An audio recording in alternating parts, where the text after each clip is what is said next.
In 1915, in a closed room in St. Petersburg, a man with piercing eyes made a statement that shocked his students. "You do not exist. What you call I is just a ghost, an empty presence that is nothing more than an illusion." That man was George Gurdjieff, and what he revealed that night would forever change how we understand human consciousness. But here's the most disturbing part. He wasn't speaking metaphorically. Gurdjieff claimed that most people live an entire life without ever truly existing, like specters without substance, walking asleep in a world they believe to be awake. Stay until the end, because I'm going to reveal the secret method Gurdjieff used to resurrect these phantom presences. George Gurdjieff was born around 1866 on the border between Armenia and Turkey, a region where East and West meet. Perhaps because of this, he spent his entire life seeking a truth that transcended both. From a young age, Gurdjieff was not content with easy answers. He formed a group called the Seekers of Truth and spent decades traveling through hidden monasteries, forgotten archaeological sites, and Sufi communities in Afghanistan, Tibet, and Central Asia. But it was in 1912, when he arrived in Moscow, that Gurdjieff began to teach something radical. In 1915, one of his first students, Peter Ouspensky, a brilliant intellectual, was fascinated by a statement Gurdjieff made during one of his lectures. "Not one of you has noticed the most important thing I pointed out. None of you realize that you do not remember yourselves. You do not feel yourselves. You are not conscious of yourselves." Ouspensky was perplexed. He protested, "But of course I know that I exist. I am conscious." Gurdjieff merely smiled and said, Try to remember yourself now. Just for a minute." Ouspensky tried, and to his absolute horror, he discovered it was impossible. Ouspensky would later write, "I tried to remember myself while walking in the streets, and I realized that I could only manage it for a few seconds before being swallowed again by automatic thoughts." This raises a terrifying question. If we are not conscious of ourselves, who or what is living our lives? For Gurdjieff, the answer was simple and terrifying.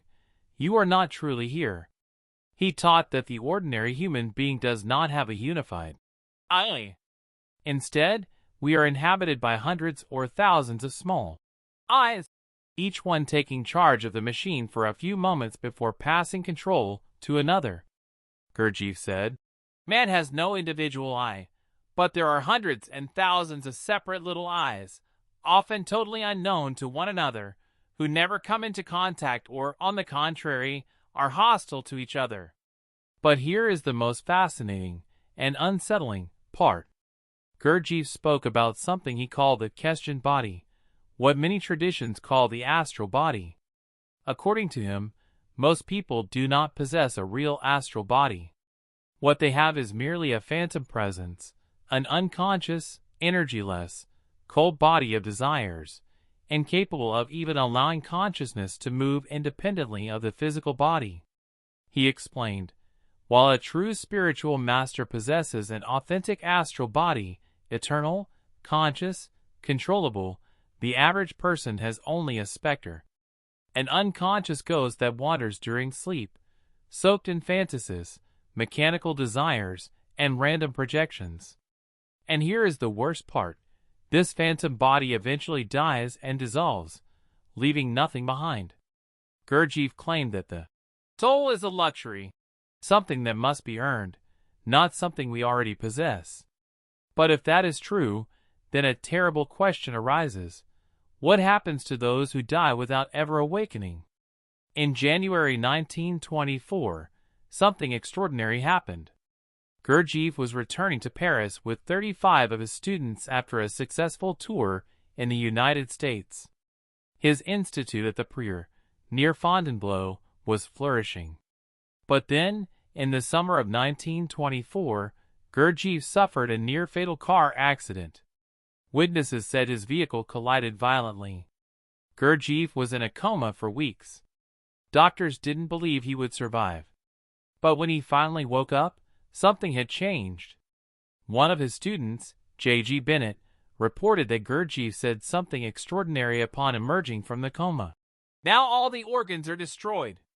It is necessary to manufacture new ones. And then, as if nothing had happened, he turned to Bennett and said with a smile, "Tonight you come for dinner." After the accident, Gurdjieff completely changed the direction of his work. He drastically reduced the institute's activities. He dismissed most of the students. And he decided to do something he had never planned: write. From 1924 until his death in 1949, Gurdjieff dedicated himself to codifying his teachings in 3 monumental books: Beelzebub's Tales to his grandson, Meetings with Remarkable Men, and Life is Real Only Then, When I Am. But why the sudden change? Some of his closest students believe that Gurdjieff had gone through something during the accident, a near-death experience that led him to an even deeper level of consciousness. This raises a fascinating question. What did Gurdjieff see on the other side? And why did he feel such a great urgency to put his teachings in writing? So, how do you transform a phantom presence into something real? Gurdjieff taught a method he called self-remembering. The concept is simple, but executing it is nearly impossible. Try it now. As you read these words, try to be conscious of yourself reading. Not just conscious of the words, but conscious of you here now reading. Feel your body. Feel your breath. Feel the presence that is observing all this. How long can you maintain it? Most people can only manage a few seconds before being swallowed again by the automatic flow of thoughts. Gurdjieff called this dividing attention. One part observes the external world, the other part observes the observer. He said, "To know that you are angry when you are angry, that is self-remembering." But here is the deepest secret. Self-remembering is not just a mental exercise. It has a real physiological effect on the body. Gurdjieff taught that, through sustained conscious attention, fine hydrogens, subtle substances produced by the body, begin to accumulate. Over time, these substances literally crystallize a new body, the true astral body. The phantom presence becomes a real presence. This explains why Gurdjieff was so obsessed with his movements and sacred dances. They were designed to force practitioners to maintain self-remembering through impossible tasks. But there is still something he never fully explained. Where are these crystallized bodies now? And is it possible that some of his students actually succeeded? Gurdjieff died in Paris on October 29, 1949, at the age of 83. Until his last days, he continued to work intensely with his closest students, especially Jean de Salzman, who became the guardian of his teachings. But there is something strange about his later years. Gurdjieff started frequenting the Café de la Paix every day, saying it was his office. There, he would write, observe people, and, according to witnesses, seemed to be constantly studying mechanical human behavior. It was as if he was documenting, until the very end, the phantom presence in action. Today, his teachings survive through the Gurdjieff Foundation International, with institutes scattered worldwide. But here is what fascinates me. If Gurdjieff was right, how many people right now are living only as phantom presences? How many of us spend entire decades without ever being truly present, without ever remembering ourselves? And the most unsettling question of all, if you died today, what would remain? A real presence?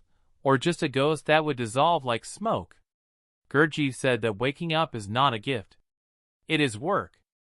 A conscious effort that must be repeated thousands of times until, finally, something new is born within you. The phantom presence can become real. But only if you choose to wake up. If this video made you question your own existence, leave a like and tell me in the comments. Can you remember yourself right now? And if you haven't subscribed yet, click the button, because in the next episode I'm going to reveal something even more disturbing: Tesla's secret experiments with non-local consciousness, and why his diaries disappeared after his death. You can't miss it.